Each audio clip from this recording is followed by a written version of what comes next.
Hello YouTube, this is Asatsu 5 and today I'm not giving a review of this knife. It is a discussion over the design of the tie lite. It's not a review. This is a 6-inch tie lite, by the way, but I'm merely using this tie lite as a as a image for you to look at while I talk. And I'll reference different parts of the blade and stuff. It'll be kind of like a review, but I'm not necessarily talking strictly the 6-inch version, or I'm not talking strictly the Alsate version, or strictly the 4-inch version, or the titanium version, or the aluminum version. I'm talking about the design itself. And it's a very interesting design, and I'll go over that very quickly. But before we get started on that, you know me, I like ethnic knives. I like knives with a cultural and historical significance. And, well, there's very few knives that are as iconic as the Italian switchblade stiletto, which this knife is made to look like. But I wanted to give a slight brief history of stiletto. Technically speaking, stilettos were not cut and thrust weapons. They were strictly stabbing weapons, and you can really debate if they were a true edged weapon or not because they didn't have edges. They were cruciform in cross section, they were diamond, they were square, they were round, they were pointy objects, almost like little tiny concealable handheld spears, but there was no wooden shaft, and it was a very ornate offensive weapon. But like I said, stilettos were not cut and thrust weapons. They were truly thrust-centric weapons, and they had no edges, no cutting edge on them. And the word stiletto comes from the Latin word stylus. We've all heard the word stylus before when it comes to PDAs and new technology like iPhones and smartphones and tablets and stuff. But the word stylus in Latin pretty much literally means pointed instrument. And what a stylus was a pointed instrument used to engrave wax and clay and stuff. It was, you know, like a soft material chisel. You used it to engrave wax and clay to get the designs and the textures you wanted. But the stylus and the stiletto had long, slender blades, if you can call them blades. They were just pointy things. And so when the switchblade stiletto, or Italian switchblade stiletto, Sicilian stiletto, however you want to call it, became popular because it had the long, slender blade. It was also called a stiletto. And if you're up on your World War II fighting knife history, if you studied the Fairbairn Sykes dagger, or the V42, or the Marine Raiders fighting stiletto, or the Randall No. 2 stiletto, you hear these Fairbairn Sykes daggers referred to as a fighting stiletto. You hear the V42 and the Marine Raider stiletto and the Randall being called stilettos, and they really were not stilettos because they had not one cutting edge, but 2 cutting edges. And the stiletto has 0 cutting edges. Pretty ironically, ironic, the Italian switchblade stiletto, what we all know and love today, which this is not automatic, only has 1 single edge. They often have a bayonet grind, this is what a bayonet grind is. That's what it looks like. And Microtech uses this grind on some of the Ultratechs, and it actually is sharpened. And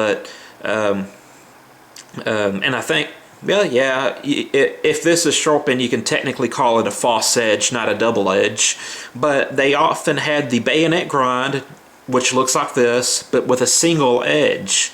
And so these got associated with Italy and Sicily and some of the mafia associates, and this knife got very romantic really quickly.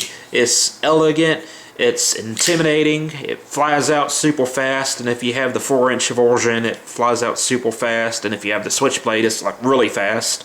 But it has this very elegant blade. It has a small unobtrusive guard. Well, depending on which model you get, some of them don't have guards, and some of them have very weird guards, and I'll get into that later. But these knives were made famous in movies like Rebel Without a Cause and Wild Ones, and the public was so frightened. The people, the sheep were so frightened by this knife because it was associated with crime and bad people, that the knife got outlawed. Not necessarily the knife, but the mechanism that drove the knife, and that was the Switchblade push button or level lock, depending on the model. And the Italian Switchblade was outlawed for a good chunk of time, depending on what state you lived in. It was largely ineffective in some states. Other states you couldn't get them at all. My state just somewhat recently, in the last couple of years, legalized Switchblades, so I can now carry my balisong if I'd like. But these knives were outlawed, the Switchblade versions were, because they were scary and associated with crime. But they're still very popular blade designs. You'll see many stiletto or Switchblade stiletto blade shapes and silhouettes in knife designs that are not Switchblades because they're so sexy. They're just sexy knives. Very elegant. They have the long, slender blade, the guard, and they're just cool. And I'm having a hard time actuating this lock because my brother modified it. And anyways, that's enough on the backstory. Those of you watching at home, leave a comment when the discussion starts now. So leave a comment so other people can skip ahead if they want to skip this bit. Let's talk about the cold steel design. This is a very, very interesting design. It is the one knife that survived the triad lock invasion or obsession. The triad lock apocalypse, where cold steel got rid of everything that wasn't triad lock and turned it into a triad lock. This knife design survived, which is pretty awesome. This knife is a leaf spring or lino lock, however you want to call it. And back in the day, if you're new to cold steel, or if you're new into knives and tactical knives, you might not know this, but cold steel had many different locking mechanisms on many different knife designs. They had the lino lock, the back lock, the ultra lock. They even had a twisting ferrule lock on the Twistmaster that worked a lot like the Opinel and Nortel knife. They had different locking mechanisms for different knives depending on their use and how they wanted them to perform. And then Andrew Dibko introduced the triad lock. They introduced the triad lock in the American Lawman series, and then with the AK-47, I believe. And then after that, Cold Steel said, you know what, the triad lock is badass. We're making everything triad lock. So the knives like the Hatamoto, the Black Talon, the Caledonian Edge, which kind of evolved into the Holdout series, the Recon one, the Voyager. All of these knives got converted. The AK-47, it was once a lino lock, I believe. No, it was a ultra lock. It was an ultra lock. These knives all got redesigned into a triad locking platform. But the lite, in as many incarnations and variants, remain the same. This is awesome. Cold Steel knows that the triad lock is the superior locking mechanism for lock strength, but yet they kept this knife. And I remember watching the forced proof video I've ever watched was Solid Proof, and they were showing how strong their Voyagers were, that they can hold like 100 pounds, and that people can do pull-ups on them. And with this locking mechanism, they got the lite and they smashed it, did spine wax on the on a 2x4, and it was hitting the 2x4 with so much force it was indenting and digging into the wood, and the locking mechanism did not fail. So this is a very strong liner lock. It's probably the strongest liner lock I can think of at the moment. I can't think of a liner lock that's better than the Cold Steel liner lock, at least on the lite series. And this knife is very, very popular. Like I said, it's a very sexy knife, if knives are allowed to be sexy. It has the long, slender blade, which we kind of use stiletto as a catch-all for a blade shape this long and slender. And it has a waving feature. Now, this isn't a hook, this is just a spar. It's part of the guard. And I remember, like I said, the first time I ever watched the Cold Steel Solid Proof DVD, Lynn was grappling with a bad guy, one of his crew members, and he pulled out his knife, and the knife didn't deploy, so he didn't intend on it to deploy for this demonstration, and he got the knife and he snagged this quillion on the attacker's belt and waved it open. And they didn't continue the fight scene after that. That was just to demonstrate how you can open the knife in an emergency situation with one hand on your opponent. Use the opening mechanism on your opponent and use him as the opening mechanism. So it was cool. I never seen a wave feature before. I never seen a pocket deployed or automatic deploying knife that opened on a pocket. So this was really big to me and my brother. The lite, the 4-inch lite, was my first Cold Steel knife ever, and I chipped the blade copying a water bottle cut test that I seen on Cold Steel Solid Proof DVD. I had it set up on a cinder block, and I skipped it and chipped the front portion of the blade right here, and I ended up selling it to a kid at school, in my high school, for like somewhere between $20 and $40. I can't remember exactly, but I kind of ripped him off because the blade was damaged, but he didn't care. He knew that it was damaged when I sold it to him. Anywho, my brother ended up getting 2 lites, the 6-inch one which he traded for, and by the way, he did modify the locking mechanism. You can see how it's kind of kinked up there. This has a lot of play in it. And he traded for this knife, and to make the knife safe to use, he bent the spring so that it would be very difficult. In fact, I have to come off camera to depress the lock. You have to be like a man to operate that lock. So he had 2 lites. He gave one to a friend who needed a self-defense knife, and he still has this one, and I'm using this one in the as the visualization.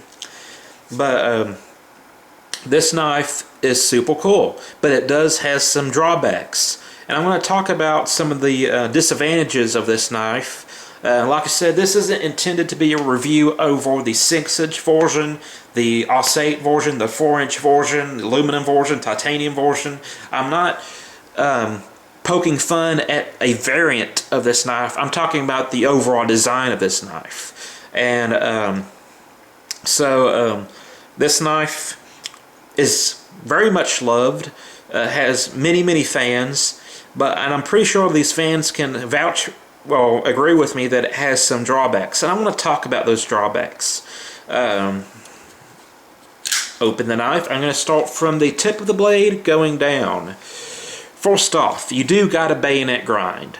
And although you can get this knife comes from the factory razor sharp, and I just recently saw a video of RC the combat thrower, by the way, who throws this knife. So anytime you throw a knife into a piece of wood, that is like the most abuse you can throw on a knife, period. So it survived being thrown. I don't know how many tie lights he's been through, but in the videos I watched, his tie lights stick into the wood and they haven't broke. So it surviving being thrown even like 3 or 4 times, 5 times, is freaking amazing. But yeah, he just recently posted a video where he shaved his face with this knife. And he didn't shave his neck, which, you know, shaving with a straight edge is intimidating, but I think he could have done it. I think he has the skill to do it, but it is intimidating. You know, it took me forever to get comfortable with my straight razor. Anyways, this has a bayonet grind, and it's a very slender. It tapers. It tapers this way, and the inherent problem you have with this bayonet grind is, one, you got a very short, stubby grind. So you can get the edge razor sharp, but when you go to cut into something, especially something that's really thick, fibrous, high friction material, it tends to bind up on this grind transition. So it's not the best cutting knife. Don't get me wrong, this knife can tear you up. I don't want to use the word tear. It can slice you up. It has the ability to slice through soft things like meat. But like as an EDC knife or utility knife, or you know, someone wearing some sort of armor, you know, I don't know, leather jacket or whatever, this knife tends to get stuck right here and wedge in, and it doesn't cut as deep and as easily as maybe this knife, the Nortel, which has a full flat grind. It's less friction. It has, you know, well, you can't say it's a wattle blade, but it doesn't have, like, from the edge to where the grind starts, it's wattle. It's very thin. And this knife slices a lot better than the tie light. And I can say that as a fact. Not to say these don't come sharp from the factory, and clearly RC was able to shave with it, but cutting thick rope, thick cardboard, you'll start to see that this knife isn't the best cutting knife. It's a very thrust-centric knife. It's a knife that is intended for thrusting, but it also has the ability to cut, so this makes this a cut and thrust weapon. It has the ability to do both. It's just better at the thrust. And to tell you the truth, the fact that it has a single edge on it makes it legal to carry in a lot of places, depending if you get the 4-inch or the 6-inch, whatever your blade length it might be. But if this was just a point with no edge, I know at least in Texas it would be illegal, because we're not allowed to have purely thrusting weapons or to carry them. They have to have an edge. If it's we're not allowed to carry darks and daggers, double-edged daggers, and stilettos. Remember, this isn't really a stiletto, so I can carry the 4-inch version of this. It has a single edge, and it cuts. It's not considered a dagger by Texas law, because it's single edge and it's not a purely thrusting weapon. So it's a good thing that it's a cut and thrust weapon. It might not cut the best, but it does have the ability to cut, and it will mess someone up very quickly.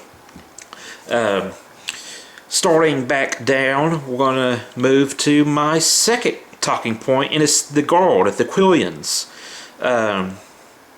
Well, first, I kind of started talking about this portion of the blade. Let's talk about this portion of the blade. I'm getting ahead of myself. Forgive me. This has a lot more slicing capability than this up here. You can see that the grind is going to be fatter. There's not as much, there's a shorter transition from edge to grind. So like I said, you can get this razor sharp, but it's hard to keep it razor sharp. It's going to be a little bit more difficult to sharpen and to get to that screaming sharp status. If you cut with just this part of the blade, let's just say that this part is missing and all you have is that part of the blade, and you use this part of the blade for cutting cardboard, rope and stuff, it's not going to do that very good. It's going to do worse than this portion of the blade. This has more slicing capability than that.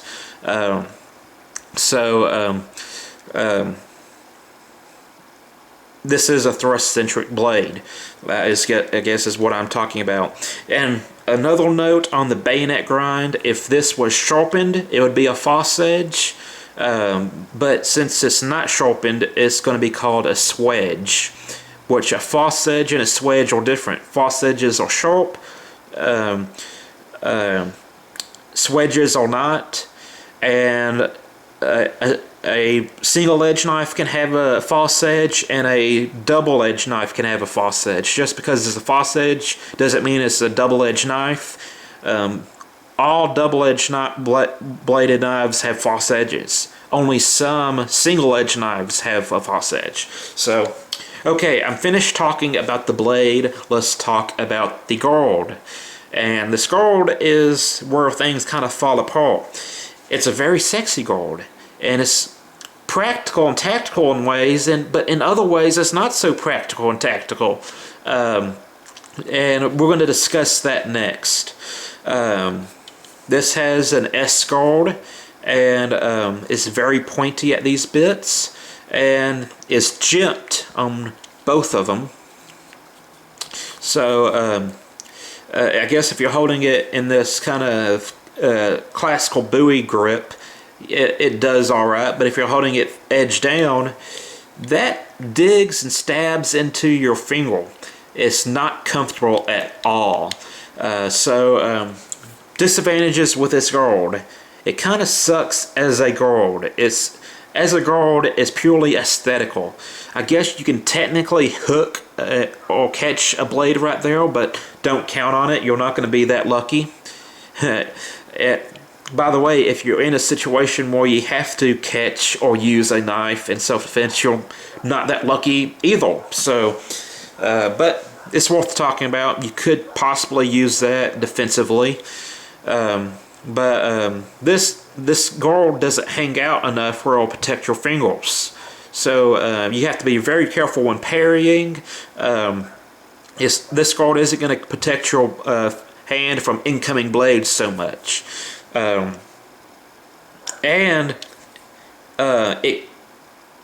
got to be careful when I say this. I'm not going to say it won't protect your hands from slipping forward. It will definitely stop your hand, but it's going to be very uncomfortable. It's going to dig into your hand. It's going to be painful. And it's just not the best guard to be used as a guard on a knife. Now, this is where things get interesting. It has two secondary purposes. One, you can use this less lethal as a pocket stick, your R stick Kubaton. You can hit with this, you can hit with that. You can use this to kind of poke and gouge and twist and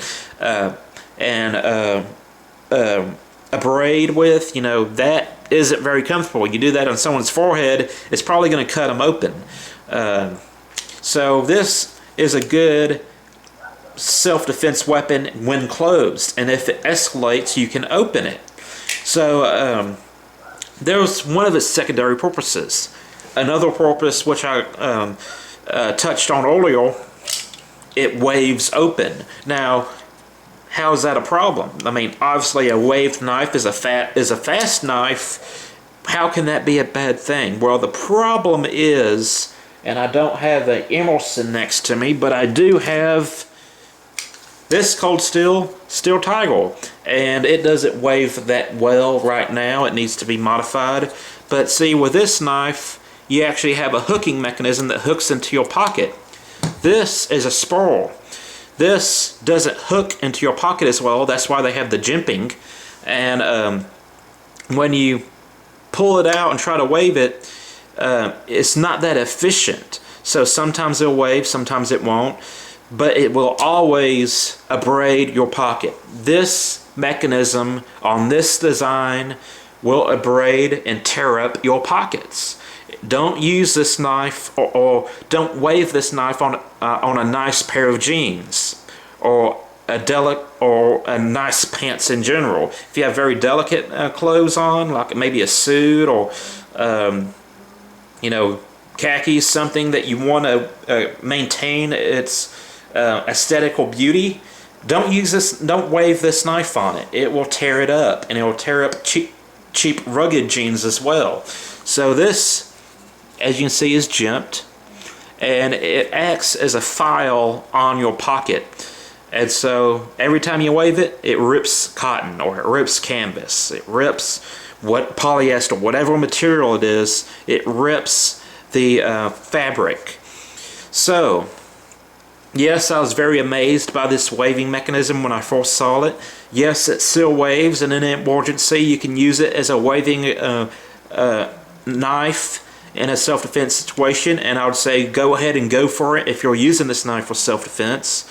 But if you're just around town EDCing, you need to cut a little bit of string, or open up a package, cut up some sausage, whatever it is, don't wave this from your pocket. Like I said, I'm not reviewing this knife, I'm discussing the whole entire overall design.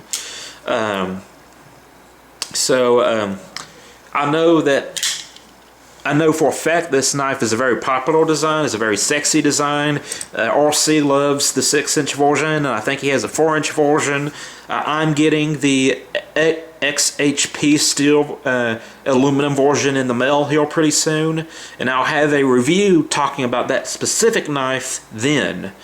But as the overall design, owning the 4-inch version of this and handling the 6-inch version for a long time, I can talk about the design and its pros and cons.